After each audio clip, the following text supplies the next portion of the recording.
E para a gente começar a fazer uma análise desse dia nas eleições em todo o Brasil, e também fora do Brasil, por que não? A gente conversa com o professor Pedro Serrano, que é advogado e professor da Faculdade de Direito da Pontifícia Universidade Católica de São Paulo. Professor Pedro Serrano, boa tarde, prazer falar com o senhor, seja bem-vindo, tudo bem? Boa tarde, prazer é meu. Professor, vamos começar com algumas informações que chegaram para a gente, que aconteceram durante o dia.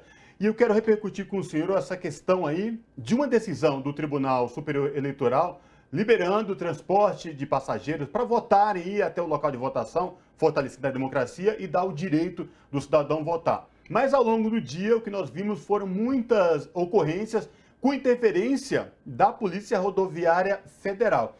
Professor Pedro Serrano, por que isso aconteceu? Já existia uma determinação do Tribunal Superior Eleitoral para que de fato isso não acontecesse. Bem, nós temos que entender claramente o que houve e as consequências disso. Obviamente, você fazer uma análise. Eu estou ouvindo, alguém está interferindo na conversa aqui. Tá? Tá. O professor está Algum, ouvindo. Desculpa, não entendi, professor. Pode repetir? há algum som interferindo aqui. Ah, Alguém falando ao telefone, algo assim. Pronto, professor, agora cessou. nós tivemos um pequeno probleminha técnico, mas já estamos corrigindo e se o senhor puder continuar, por favor. Tá bom. Então, e aí é muito difícil em atividade de ciências humanas você tentar fazer uma análise desse tipo de fato em biópsia.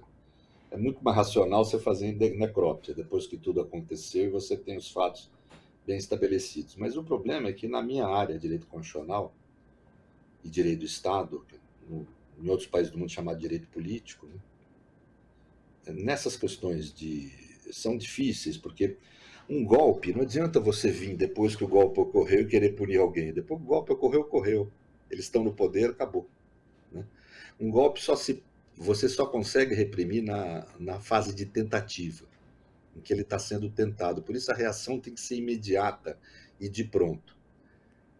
Antes do Lauro Jardim ter lançado agora uma matéria onde ele denuncia, com fatos detalhados, que essas operações da PRF foram planejadas no Palácio do Alvorada com a presença de Bolsonaro, antes disso eu já falei no 247, vocês podem ver, no começo da tarde, que havia no Brasil uma tentativa de golpe. E é isso que nós estamos tendo. Um golpe na nova forma, própria do século XXI, que não é o put, né, aquela tomada do poder por tanques, etc. São medidas de exceção no interior do sistema democrático, e não mais governos de exceção. Né? E é exatamente o que houve. Uma medida que aparentemente tem legalidade, tomada pela PRF, a título de combater crimes, etc. Né? Só que, na realidade, é só uma maquiagem de cumprimento da democracia e da lei. No conteúdo material dessa conduta, há uma conduta tirânica de tentar aniquilar com a democracia, né? E com a Constituição, com a legalidade, portanto. Então, não tem como não denunciar que há no Brasil uma tentativa de golpe, a meu ver. Aí há um raciocínio estratégico. Né? Tem gente que tem observado que não devemos entrar no discurso da tentativa de golpe, porque isso pode favorecer um discurso bolsonarista após a vitória de Lula, de que houve legalidade na eleição. Isso sempre vai haver. O bolsonarismo vai reagir mal à derrota de qualquer forma. Né? Uma das características do fascismo é que ele nos leva a pensar segundo o seu discurso, como reação ao discurso. O que eles vão falar, logo eu já me precavenho, parece uma atitude inteligente, mas na realidade é entrar na agenda deles. Né? A jurisprudência da justiça eleitoral é claro, qualquer tipo de abuso do poder político, que é o que se trata, né? Esse tipo de conduta da PRF, qualquer tipo de abuso do poder político, ele só leva à anulação da eleição se ele interferir no resultado. Isso é algo racionalmente aferível. É verificar, caso Lula seja derrotado, se o comparecimento do eleitorado pobre às urnas, que foi quem foi impedido por essas ações da PRF, teve um comportamento semelhante ao das eleições anteriores e já havidas, ou se houve um grau mais acentuado de não comparecimento. Esse grau mais acentuado é a verificação de que essas ações golpistas da PRF interferiram no resultado da eleição. Daí a eleição não é válida. se a ação da PRF não interferiu no resultado da eleição, a eleição é válida, mas isso não significa que não houve cometimento de crimes graves, sejam crimes eleitorais, sejam crimes contrários de ataque à democracia. Porque uma tentativa de golpe sempre se trata disso.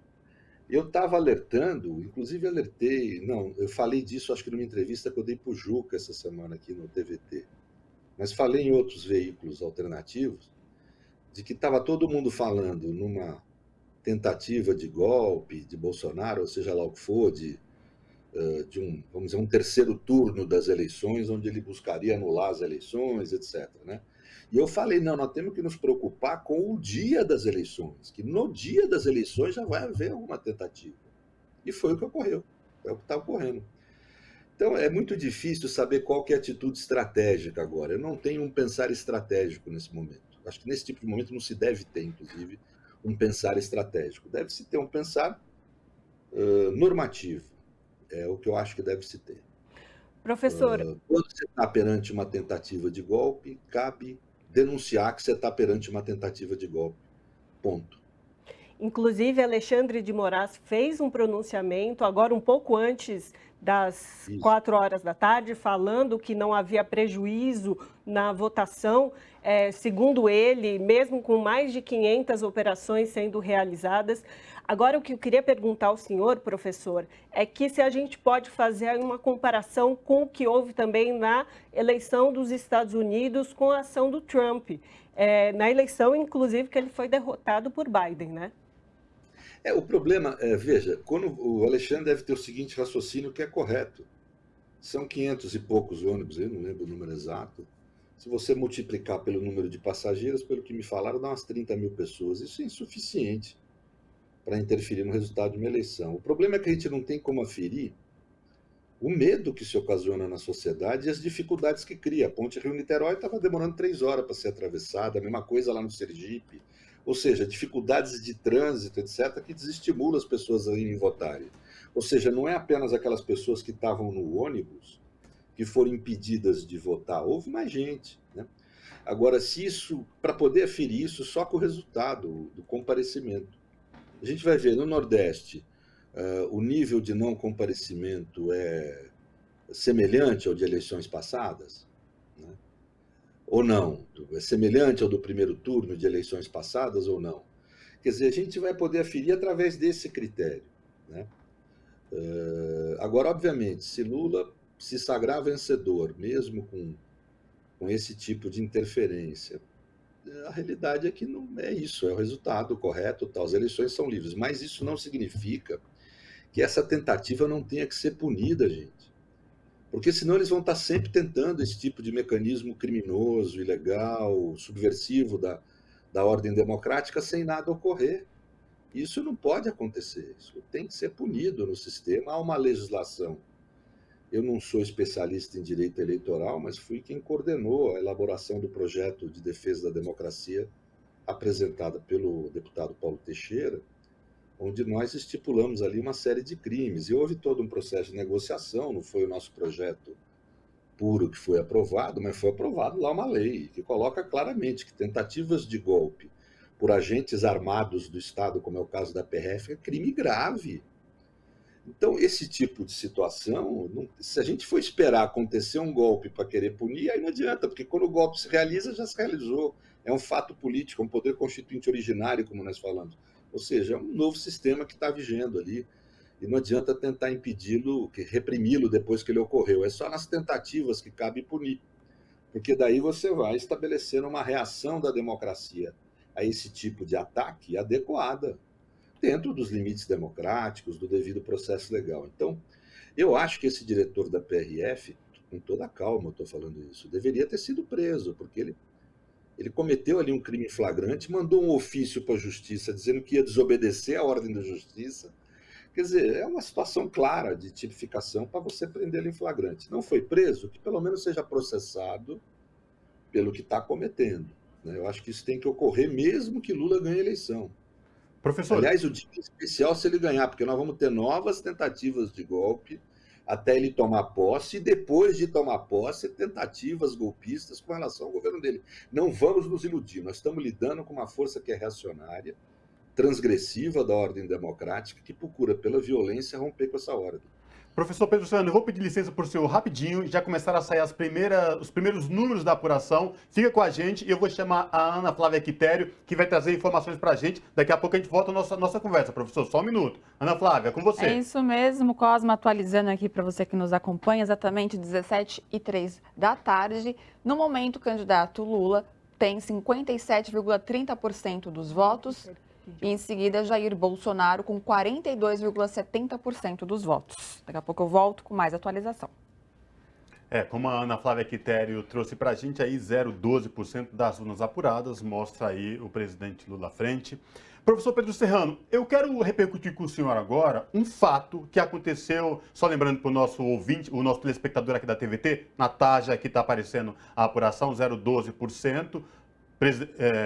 Ex-presidente Lula, candidato à presidência, 57,7%. Jair Bolsonaro, presidente, candidato à reeleição, 42,93%. Professor Pedro Serrano, eu quero compartilhar com o senhor, repercutir com o senhor agora, um fato que aconteceu ontem e que chamou muito a atenção aqui no estado de São Paulo, particularmente na capital paulista, envolvendo uma deputada federal com a arma em punho, mirando, causando muita confusão, levando risco à vida de várias pessoas, entrando numa padaria com a arma em punho, apontando para as pessoas.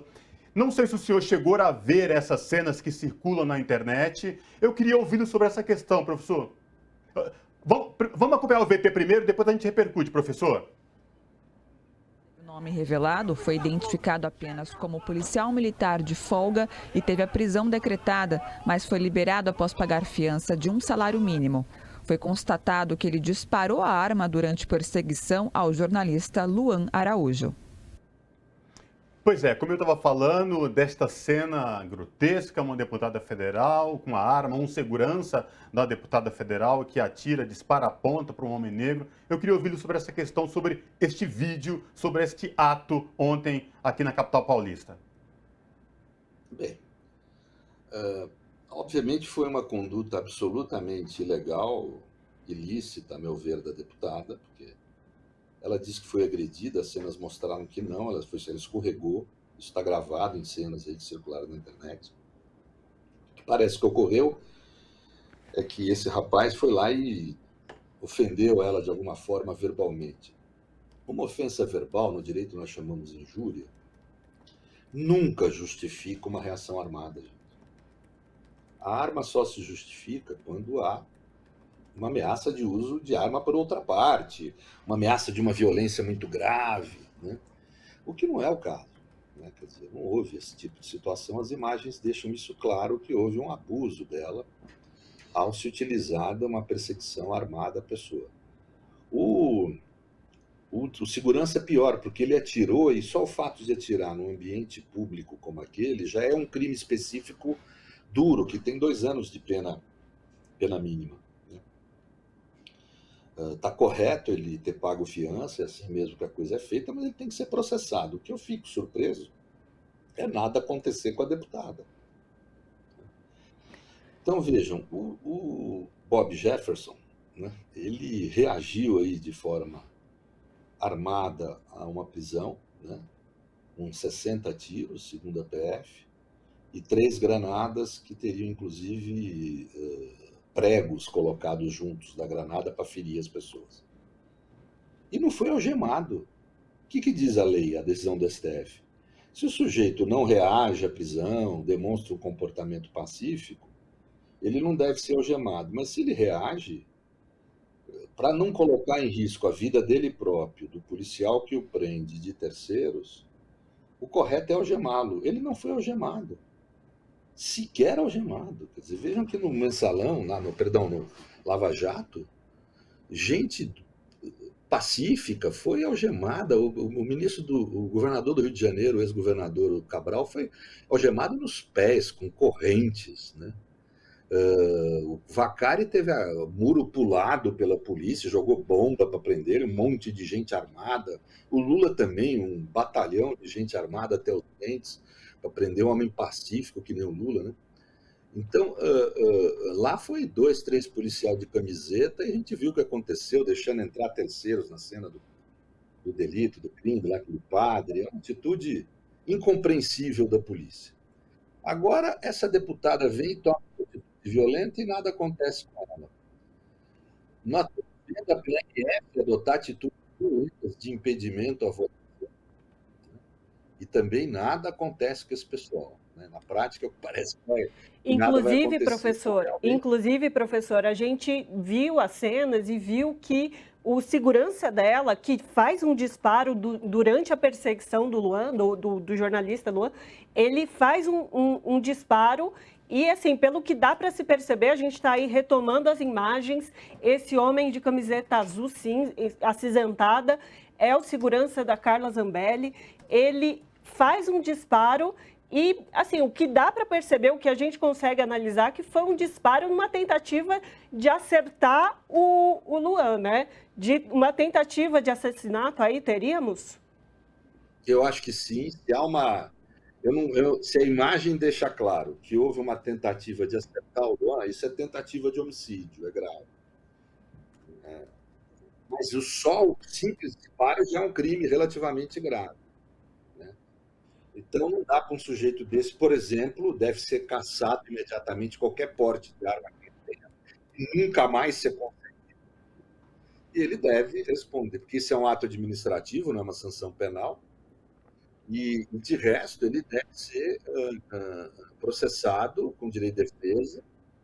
Confirmado isso pelas imagens, ele deve ser processado perante o tribunal do júri por tentativa de homicídio, além dos outros crimes. Colocar em risco a população, crime de perigo, etc. Então,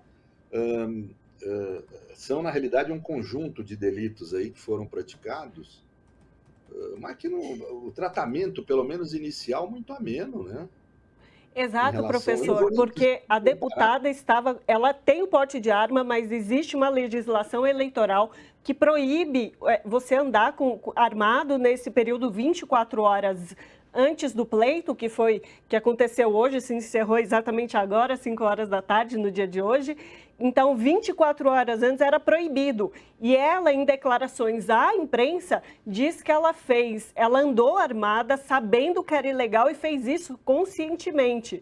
E como o senhor está falando, não houve nenhum tipo de retaliação. Ela foi à delegacia, seu segurança foi preso, agora também já pagou fiança, já foi solto também. Vamos ver como vai se transcorrer o processo dele. Mas o fato é que Carla Zambelli não sofreu nenhum tipo de retaliação, nenhum tipo de ação da polícia contra todas essas ilegalidades que ela cometeu, tanto de porte de arma, de ação contra uma pessoa e, inclusive, agora também a forma como ela se referiu a Luan nas suas redes sociais, que também se determina aí, o Luan pede uma averiguação de caso de racismo, né? Eu queria que o senhor pudesse comentar tudo isso. Acho que tudo isso tem que ser apurado. Agora, o que me surpreende, insisto, é a forma amena como essas pessoas, o Jefferson e ela, foram tratadas pela polícia, o que significa dar uma mensagem clara para bolsonaristas e lobos solitários deles, né, que podem praticar violência, que não vão ser reprimidos adequadamente. É muito ruim isso. E assim, é um privilégio que é dado aos bolsonaristas, não é a toda a população. Veja, se o Jefferson tivesse reagido daquela forma, se ele fosse um sujeito negro, pobre, das periferias, vamos ter dúvida, a polícia tinha matado ele e todo mundo que estava na casa, mesmo os inocentes que estavam lá. Isso é useiro e vezeiro de acontecer nas ações, por exemplo, da PM, mesmo da PF, em ambientes periféricos. Isso é useiro e vezeiro, acontece toda hora. Eles, a título de perseguir um marginal, eles vão lá e matam um monte de gente sem passagem pela polícia, gente inocente. Então tinha morrido o Jefferson e todo mundo que estava na casa, né? Então nem estou comparando com isso, porque isso é um abuso de poder cometido diariamente com o nosso povo. Mas algemado, a lei determina que ele deveria ser. A Carla Zambelli, primeiro, tem que perder o porte de arma.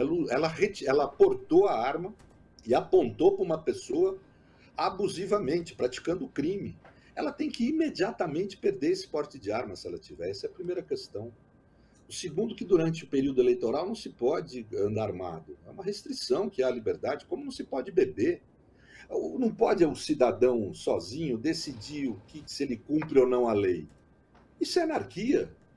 A lei tem que ser cumprida por todos. Ela é uma legisladora, ela tinha que dar exemplo para a cidadania.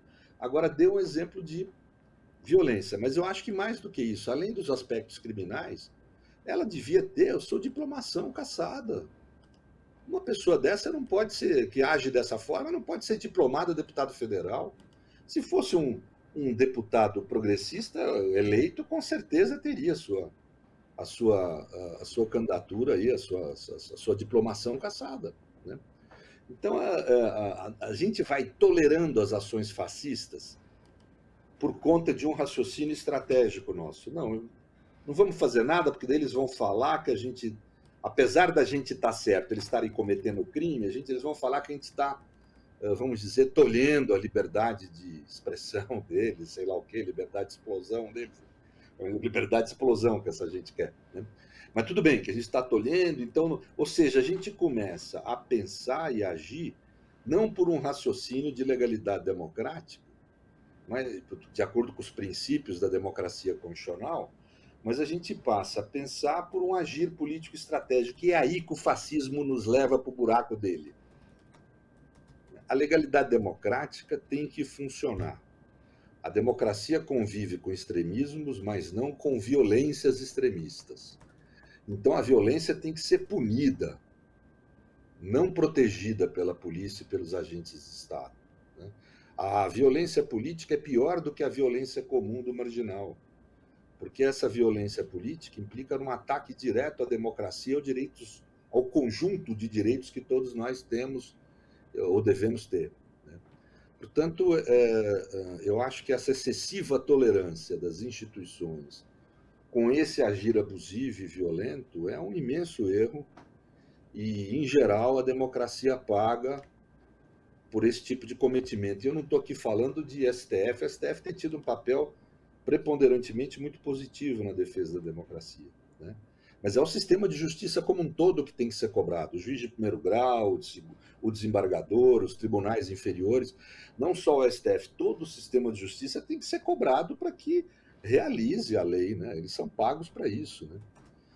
Também os agentes de investigação, a polícia, o Ministério Público, uma vergonha o Ministério Público não promover, vamos dizer, inquéritos, investigações sobre crimes evidentes, né, cometidas por agentes governamentais, por exemplo. Então, esse tipo de situação que nós temos no país é grave, né? E se a gente continuar leniente em relação a esse tipo de conduta criminosa e violenta, nós vamos pagar essa conta. Não vai ser bom para nós. Tá certo, então. Conversamos com o professor Pedro Serrano, que é advogado e professor de Direito Constitucional da Pontifícia Universidade Católica de São Paulo. Professor, muitíssimo obrigada pela sua participação e pela sua análise com hoje aqui.